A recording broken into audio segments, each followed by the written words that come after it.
we're looking for, we're recording now. We're looking for diversity across a number of different areas, and that's everything from the region that our jurors are coming from. We're looking for a balance across gender. We're looking for balance across, race, the size of firms, the types of projects that people are completing, and just to try to have a really good balance and equity across our jurors. And in addition, we've been, in the last few years, we've been trying to align a little bit better with national as well. So we've added the framework for design excellence to part of the criteria for our awards. And so with that, with our jurors, we're also looking for at least one juror that's very well versed in those framework measures as well. And so with that, we've reached out to folks, and we now have our 3 confirmed jurors. So this year it's going to be Kurt Moody, Mark Lee, and then we also just found out that we got, and I'm probably going to say her name incorrectly, but Jane Weinzapfel as well. So we're kind of representing folks. For those of you that don't know Kurt, they were Firm of the Year this year. They're out of Columbus. They're a larger firm, and their project types kind of cover the gamut, everything from education to healthcare to larger public projects. So there's a good diversity of work there. Mark Lee is with Johnston Mark Lee. They're out of Los Angeles. They're a little smaller scale firm, and their projects kind of represent residential, cultural arts, and that kind of realm. And then finally with Jane out of Lears Weinzapfel, they're out of Boston. And again, they have kind of a broad gamut of work and very well versed in the framework for design. So we're lucky to have just a great jury this year with that. Let's see, what else would I like to add? I think you'll have, for those of you that submitted last year, you'll also see that there's been some changes in the submissions recently, where with promoting the framework for design excellence, we're asking that submissions try to address at least 2 of those measures in their submittal. And in addition to the honor awards commendations, because of that change, or because of that addition, there's the new addition of commendations. So projects can receive a specific commendation in one of those areas as well.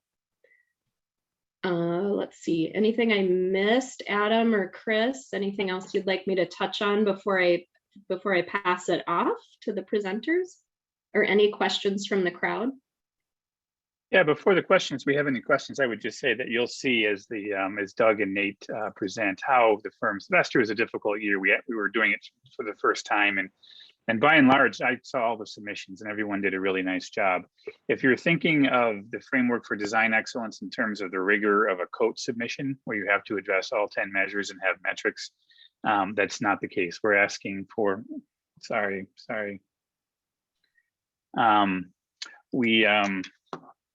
we're just asking for narrative around 2 of the measures of the 10. The honor award selections are reserved for projects where the jury thought that the project demonstrated excellence in 2 of the design framework for design excellence measures. Commendations where they felt there was one area that was really strong, one of the measures. So that's the differentiation between an honor award and a commendation. And a commendation, the winners of commendations can reapply for a full honor award in later years. So you'll see a little bit more about this in Doug's and in Nate's submissions that they'll be reviewing. And we'll save some questions then after you've got a chance to dive into their presentations. So thanks, Elijah. So let's hand it off to Doug. Doug's going to go first. This is Doug, an architect from Perkins and Will, Minneapolis. And Doug, take it away. Great. Thanks, Chris. Can you see the mammoth? Maybe not. Not yet. Try again. Yeah, not yet. Sorry. We just see your smiling face and your bookshelves, Doug. Try again. Doug, as you're getting that set up, I'll just note to the group here today that we're going to have you type any questions you have in the chat function in Zoom at the bottom of your Zoom panel there. So type them in there at any point when they come to you in the middle of a presentation or when we start the Q&A at the end. And then if you're not on mute, best to be on mute for until we get to the Q&A portion of the program. So, okay, there you go, Doug. Okay, we're good. Yep. Yeah, this isn't like a super formal presentation. I've got 15 minutes and I'm going to try to just talk for 15 minutes. But one of the things I wanted to recognize is that when we started our submission for the honor award, we were really excited about the incorporation of the framework for design excellence into the honor award submission. We thought that was a great opportunity for our project. And we really formatted the project submission around responding to the framework for design excellence in a pretty rigorous way. And we tried to address as many measures as we could. Ultimately, I think we were recognized for 5. But for this project, we tried to touch on maybe even more than that. We're fortunate in that before we ever joined this project, the Bell Museum, the University of Minnesota, capital planning at the University of Minnesota was committed to a learning landscape that was occupied by an interpretive building. And so for us, as we move the design forward, we're always focused on this idea of the building and the landscape being tightly integrated together. And that we really focused on creating a regenerative building site. And I think that was part of the reason we were as successful as we were with this project. So we achieved that regenerative building site through a combination of measures, including photovoltaic panels that generate energy, wildlife habitat that promotes biodiversity, exterior wood cladding that supports communities in northern Minnesota, and the FSC certified forests that are associated with those same towns. And then finally, a stormwater management system that recharges the aquifer. So wherever we could, we were trying to not just be sustainable, but actually regenerative.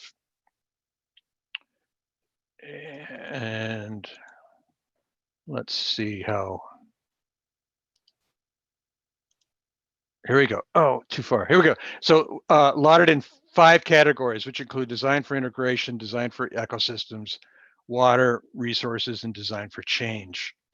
And that's how I'm going to format this presentation, is trying to speak to specifically how we addressed these 5 categories in our AIA Honor Award submission.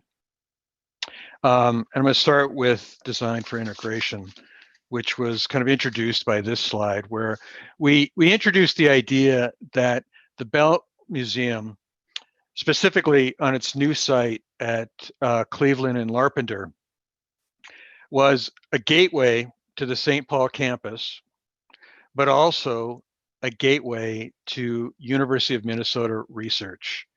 And so I think that idea of access to science on campus and physical access to the campus itself were important foundations to this idea of integration.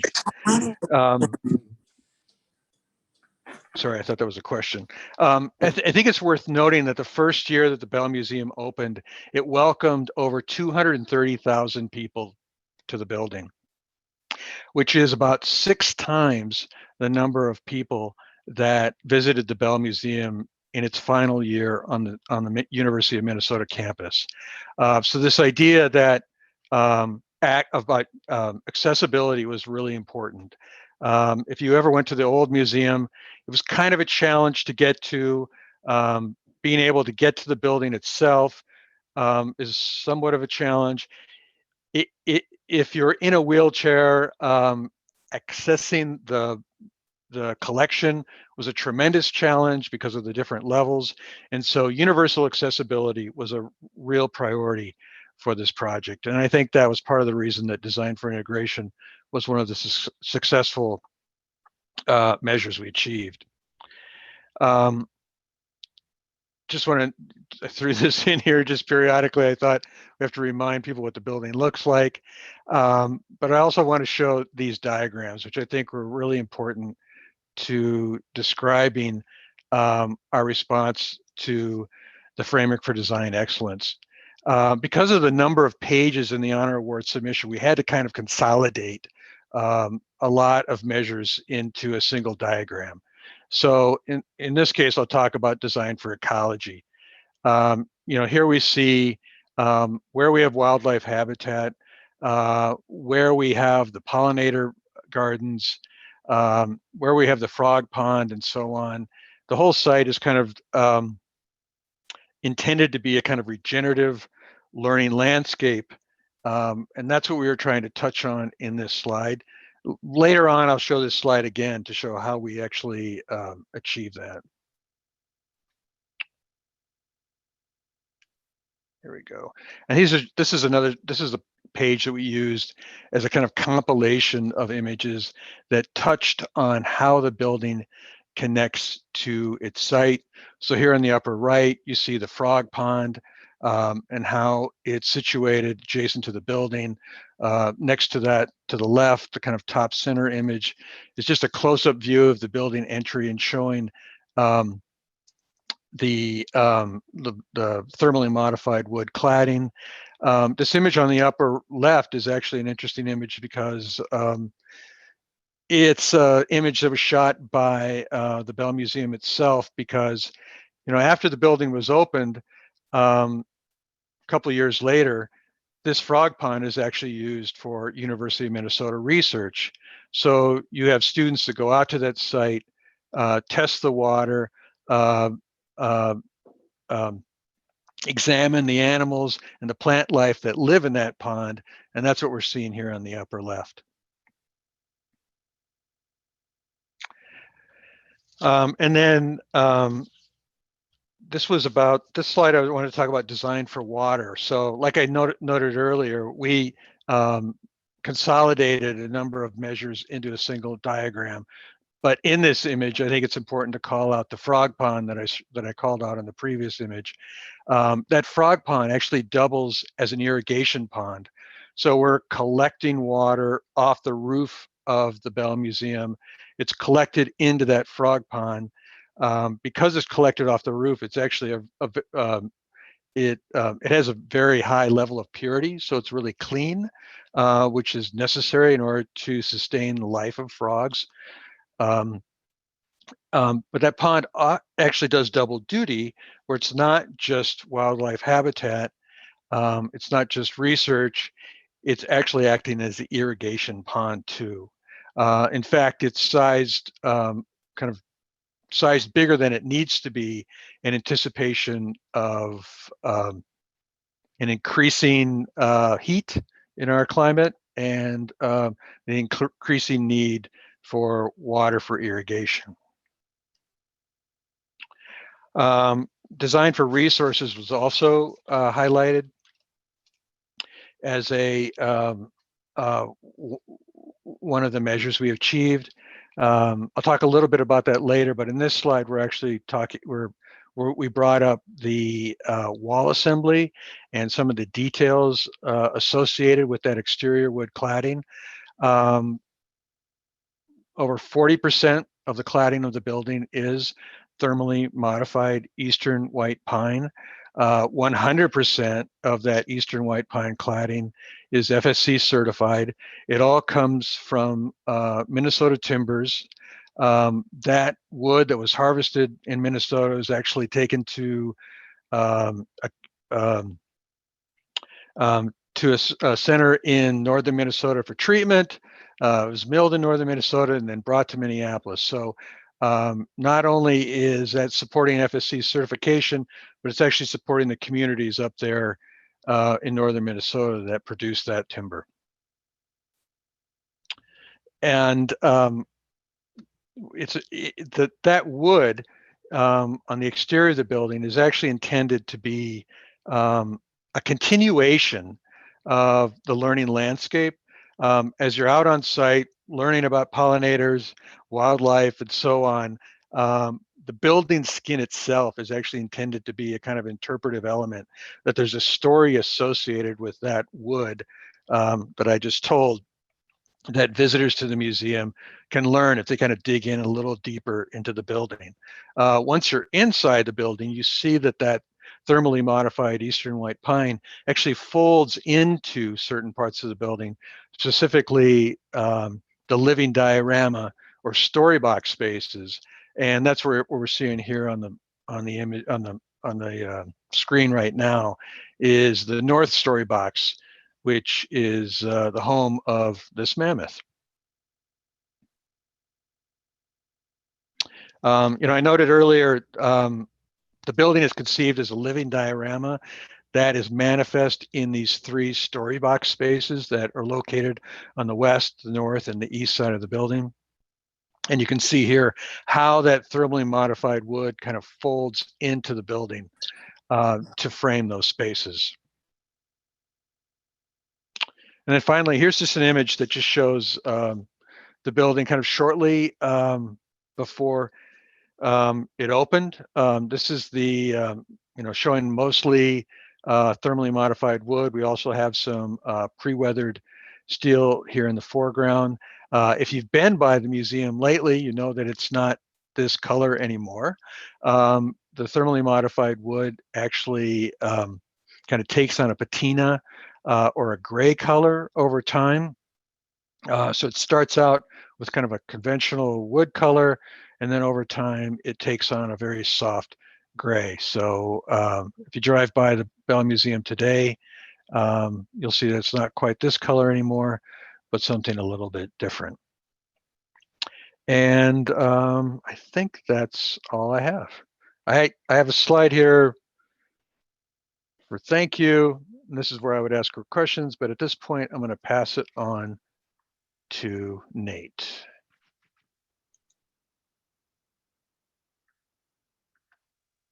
So we're going to leave questions till the end, correct? Correct. Let's do that. Okay, perfect. Let me share my screen here.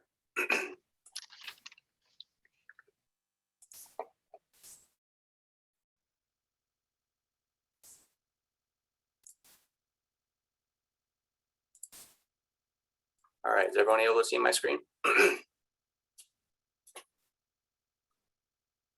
Yes, I see Doug nodding, thanks. Doug, great presentation, great project. So this project that we're going to present is quite a different scale, and I think it's a good diversity for today's open house. And thanks to the AIA for letting us kind of present our project and talk through our process. I think the way I'm going to approach the presentation today is I'm going to generally talk about our office approach to design submittals and our work. Talk about the AIA framework for design excellence and how we incorporated, similar to how Doug went through it, and then just I have basically our presentation here. Let me go full screen. Our presentation submission is what I think will kind of guide through here. So in general, our office approach to these submissions is, what do we need to do to clearly represent the project, and how do we communicate it clearly? The jury for these things have such a short window of time, and they go through a large amount of submissions that you have to catch their eye with content early to kind of frame them to kind of continue to move on. And then as the presentation kind of gives the story, we try to give them a sense of the project as a whole, from scale, context, concept, and details, and do it in a way that minimizes the text. So the text has and especially now that we're integrating the framework for design excellence, the text now starts to get merged into directly addressing those questions, which are great. We typically look at, even though it's new to the AIA here, we've used the design work framework for a number of our projects from start to finish as guides for questions to clients, for questions for our internal team to study. And so while, this, we were lucky enough to win accommodation for excellence in design for a comedy for the Spring Creek residents in Northfield, Minnesota. Like Chris said at the start, the basic requirements are to hit 2 of the 10. The goal, I think, for most projects is to see how many you can hit and how many are applicable to your project. With the basic parameter of 2 of 10, the design for integration, we kind of see as the basic part of what we all do as architects, because it's asking for a concept, it's asking about how you connect to place and people and to tell your story. So I think while 2 might be a minimum, I would recommend that everyone try to achieve as many as they can. And I think there's a limit. And for us, we found, within the framework that, I think we tried to hit at least half, if not more. But there's some that are really hard to achieve for a project like this, which is a single family residence. There's design for equitable communities, which talks about the walkability scale and some metrics that are obviously different than a suburban neighborhood, or design for ecology, which goes beyond just sort of the ecology of the site, but how you deal with biodiversity and dark skies and components that might be a little more geared towards larger projects or different project types, and even like design for change, which talks about future adaptability. So it's when those things start to look in these, you have to understand what's your limits and how you can address them the most. I'm going to walk through the presentation. This is our opening spread. And the Spring Creek residence, obviously, like I said, is located in Northfield, Minnesota. It's highlighted here in this newly developed subdivision that breaks the line between the farmland of Northfield and the newly developed neighborhoods. This client was specifically kind of coming to us looking for to downsize from the current home, and we included this quote from them from our first discussion, which I'll read because it's a high goal set by most of our clients, but I think we were able to achieve it here. So I'll just read this. It says, "Greetings. I'm on the cusp of building a new home smaller than that I have now. Like most people you probably encounter in your profession, I have a limited budget and grand aspirations. I'm not looking to build a luxurious or extravagant home. I think the ultimate size would be about 1,500 square feet, but love architecture and want the house to be a gem. Beautiful and striking to behold from the outside and peaceful and natural, open and interesting to the inside." So with limited budget and small scale, the bar was set high on this project. And so with this neighborhood and with this client specific need, they wanted as they're downsizing, they wanted to only sort of set a program that outlined just the necessary spaces of them on the main level to include living, cooking, and sleeping, and on the lower level, meet the unique requirements of competitive table tennis. This client competed often, and so with a small home, the requirements for that are actually take up a majority of the footprint of the main house here on the left. And the composition of this project is basically the main living volume, this exterior court that's divided between this fence and then the garage.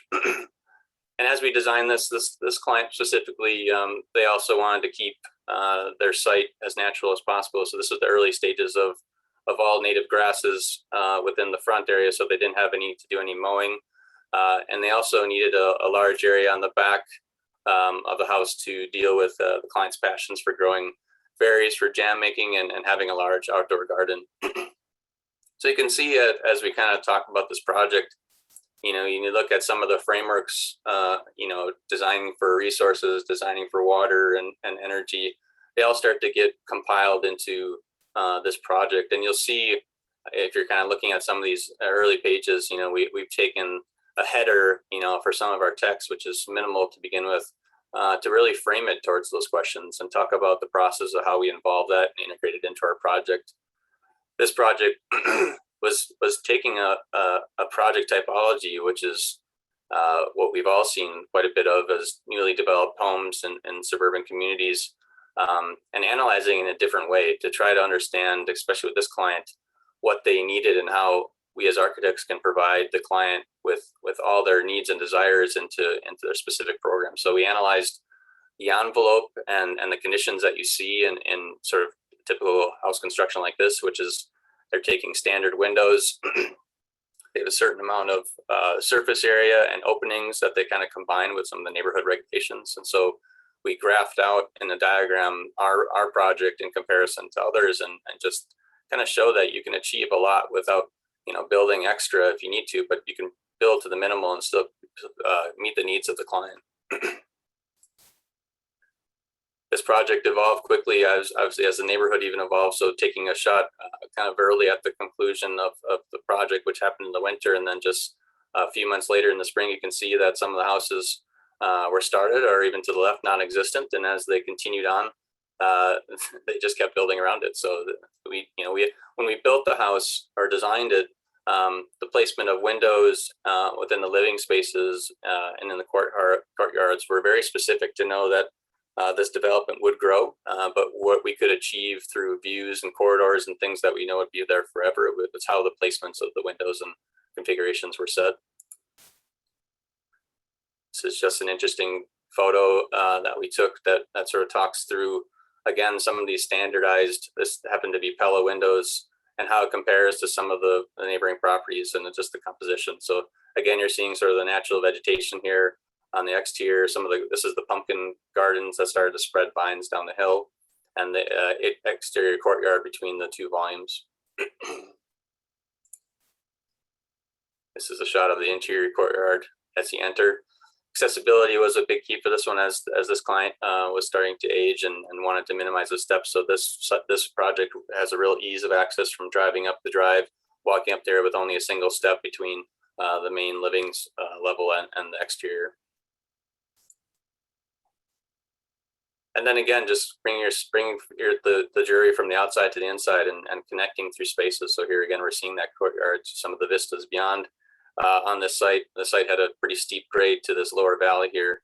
So we were able to take advantage of building out on the lower level while still grabbing the views on the upper portion. So, and again, connecting things like privacy and using the walls to kind of conceal some of the spaces, and integrating our diagrams to speak to the concept, as well as just creating the understanding for the jury. Here's a quick shot of the lower level with that tabletop tennis requirements. As you can see, a large open space and the parameters around as you need to move around table dictated where we could hide the stairs and hide the storage and bathrooms, as well as some of the guest spaces below. And then again, some more interior, exterior. So a lot of again, as I was saying, the views from the inside were looking down value, taking advantage of the natural light, keeping it pretty minimal, and then connecting out to the farmland in different areas. And then just setting up how this project can grow and change during the different seasons. Obviously, this has a stark contrast to the neighborhood. And even though throughout the process of design, we had to go through a number of different neighborhood organizations kind of reviews, and everyone that has this project, even though it's fairly different from everyone else, everyone really loves this project. They appreciate it and talk about it as they kind of go around the neighborhood. One thing I'll say in this process, at least for how we develop some of the awards submissions, this is kind of the last few images here, and we always like to end on something provocative. So again, here's just seeing this internal courtyard with the garden, and then its connection down valley here to the left, and it's the contradiction of what the neighborhood environment is to the right. But when we go through the process of putting together a submittal, it starts early, as early as looking back at our early work, design work, whether it's through diagrams and renderings and things. Obviously, if there's things that work early on, that's great, but they often get adapted, similar to what Doug was presenting earlier with some of his diagrams related nicely to the design excellence frameworks, even down to the photographer. So projects of these types have different scales, and sometimes we can't hire professional photographers. This one actually we shot internally, but when we have hired our photographers for other projects, it's really important to kind of develop that story with them, and the imagery is what portrays the idea to all the viewers. So we look at that strongly and collaborate with the photographers during that process. And then from there, we kind of do an internal review session where we put everything on the table, talk through the process, talk through the story, try to describe what the most unique and interesting components of the project are, and start to frame things. And we have even though we're a small firm, we're only 14 people. We generally try to have multiple people review it with fresh eyes, so that they start to get an understanding of, what's coming across. As everyone that puts together submissions has it in their head, but what are other people seeing? So it's often the process that we go through. And from there, I think I'll conclude it and open it up to questions.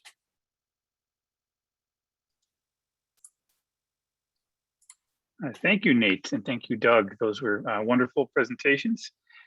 Yes, I think we will, given the number of people we have on the call, use the chat function, and I'll look at the questions and relay them, or Elijah can, to Nate or to David, or to Doug. If your question is for one or the other, please note that in your question.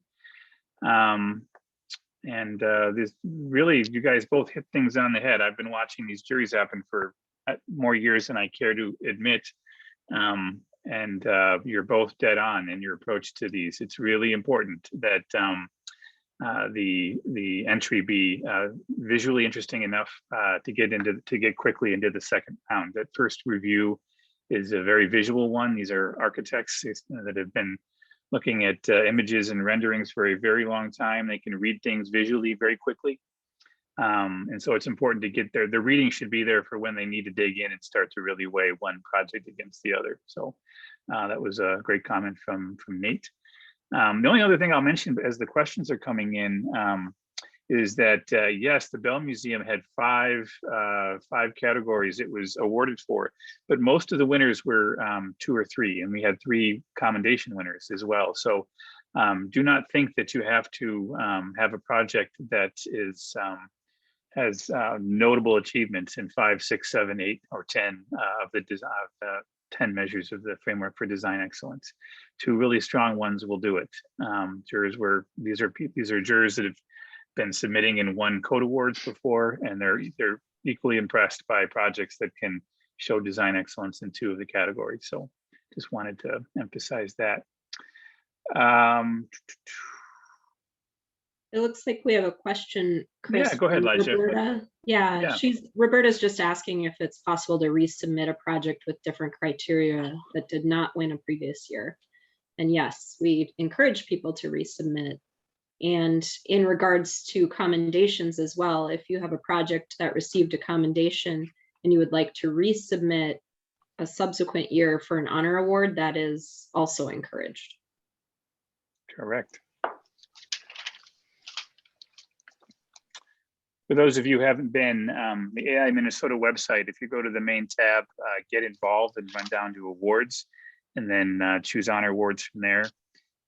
All of this is kind of succinctly encapsulated in the introductory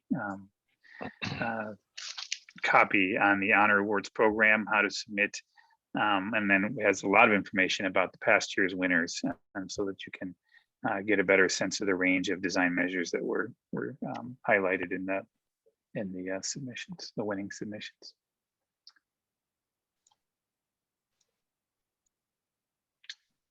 In case it was a question, part of your question, Roberta, if you do win an honor award for 2 measures, you cannot resubmit for an honor award in other measures in subsequent years. Once you win an honor award, that project is no longer submittable. But if you win a commendation or are not selected for either a commendation honor award, definitely encourage you to submit again.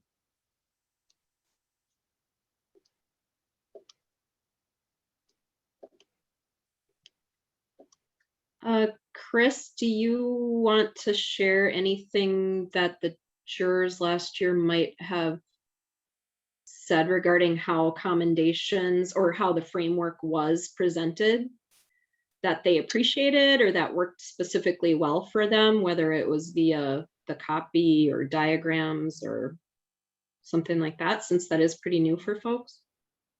Yeah, there were, we got, I want to say, did we get 60 some submissions last year? We went through the submissions when they came in to make sure that people had sort of gotten the spirit of what we were asking for with having the entrants identify the specific measures, talk about their project's achievements in relation to the framework for design excellence measures. And folks did it a number of different ways, and it all worked. And the jurors didn't struggle with that aspect at all. So what you see in these two submissions was typical. Headings, using the actual framework measures in the headings is a really easy way to organize things for the jury. But not everyone, not all of the headings were necessarily word for word specific to the framework for design measures, but it was very clear in each case which measures they were addressing, and they did it a number of different ways. So there's not one right way.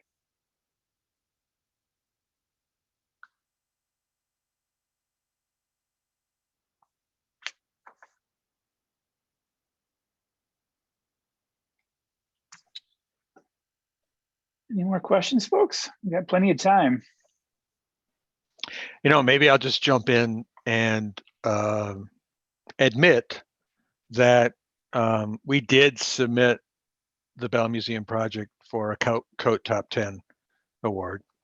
We didn't win, but it was certainly extremely helpful in our AIA Honor Award submission to have gone through that effort. If you have gone through it, you know that a COAT Top 10 submission is kind of like submitting a project for LEED. It's very rigorous. It's very extensive. It's very time consuming. It's a lot of work. And, but, one of the benefits of going through that process is we came out of it with probably a better understanding of our own project, and certainly a better approach to submitting for an honor award given the framework for design excellence. Yeah, I think that's a great comment, Doug. I mean, I think in general, so we've submitted for AIA national awards, which take the framework to kind of a secondary level, probably not to the extreme as COAT, but definitely including metrics and performances, kind of standards that go into each project. And so while it's not required, for AIA Minnesota, that part of it, when you go through the metrics and you look at that as a part of submission, it is a great guide to review. They have really interesting questions that sort of prompt maybe how you can frame it for your project specifically, or expand upon it. And specifically, I didn't talk about it, but we use some of the metrics for the Spring Creek residents in our text to talk more about the sustainability components of it. One thing that's hidden on that project is there's actually that house uses zero energy, both through kind of a highly insulated envelope, but also 12 solar panels that are hidden within the roof. And so, we've had metrics through the fact that that project has been inhabited for a number of years now. And so we could kind of look at what was designed almost as a post-occupancy evaluation, even though this is, again, the small scale residence, but it's useful to take any data or any information you have within these submissions and try to, like Doug did, which I think was excellent, whether it's graphically, diagrams, or in your text, just guide the story to the frameworks within that. Yeah, I'm glad you brought up the text, because that reminds me that maybe in earlier years, we almost treated the text as, well, let me just back up. I'll just say the text, I think the text is more important than ever now. If you're to address the measures, you really need to flesh it out in the text. I did return to that diagram a number of times. In the COAT submission, we have probably 3 or 4 different diagrams, but for this submission, you just don't have the space. I can't remember how many pages it is for an AIA Honor Award submission. I'm going to say 12 or so. So you have to be pretty selective about what you include in it. And so to address the framework for design excellence, your text is more important than ever.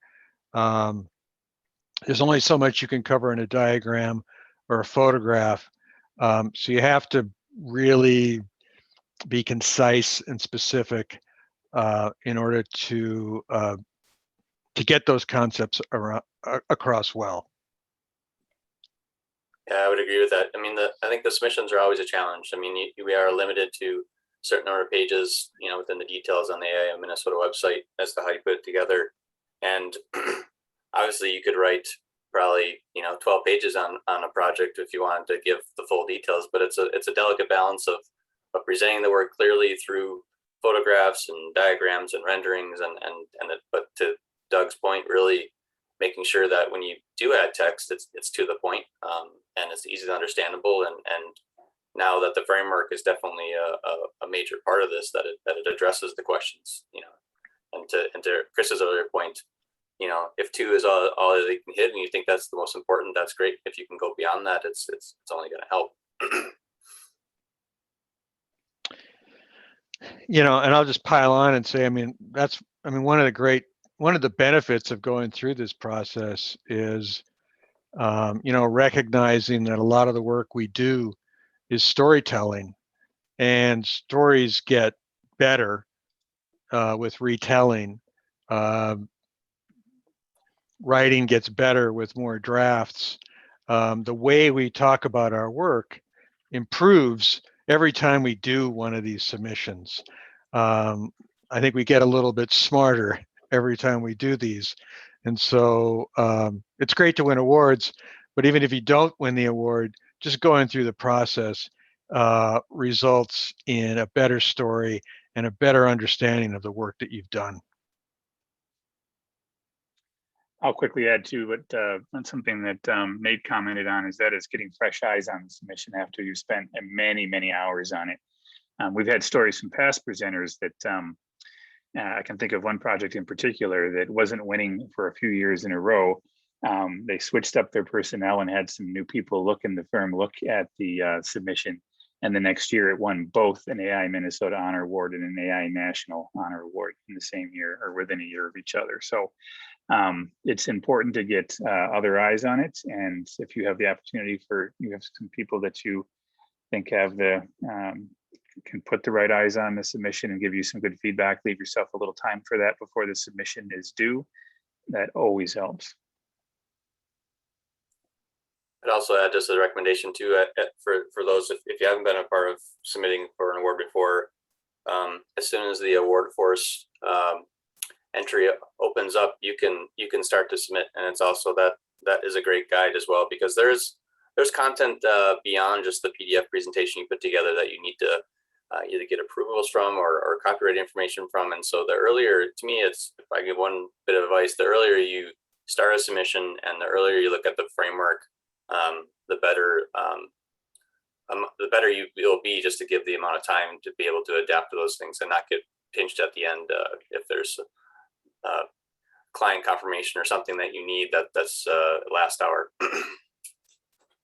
The system is open right now. It opened on Monday. So if you go to the link that I put in the chat or visit the AIA Minnesota webpage and make your way to the Honor Awards section, the system is open, and it's not final until you hit submit. So you can keep a submission going for weeks, and it is a good idea to go in and take a spin through all of the pages that you need to work through to get a sense of what's needed, and so you're not caught off guard in the last week.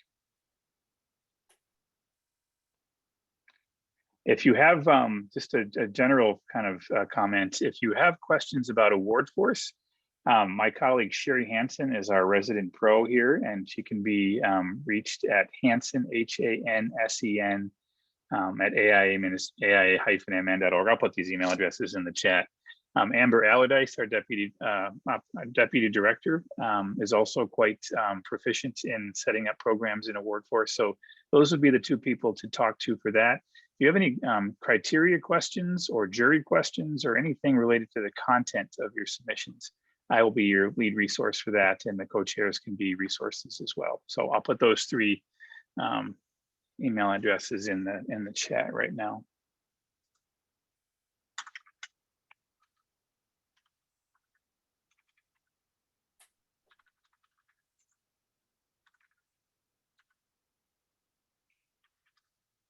Any other questions from attendees?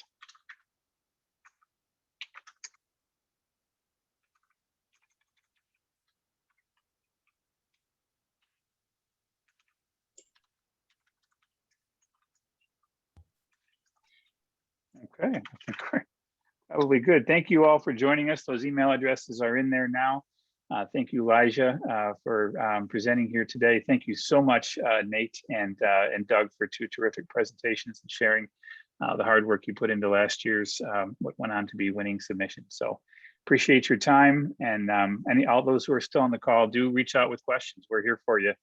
And the submission deadline is September 24th at noon. So there's about 6 or 7 weeks, 7 weeks left before they're due. Have a good night, everyone. Thanks, everyone. Thank you.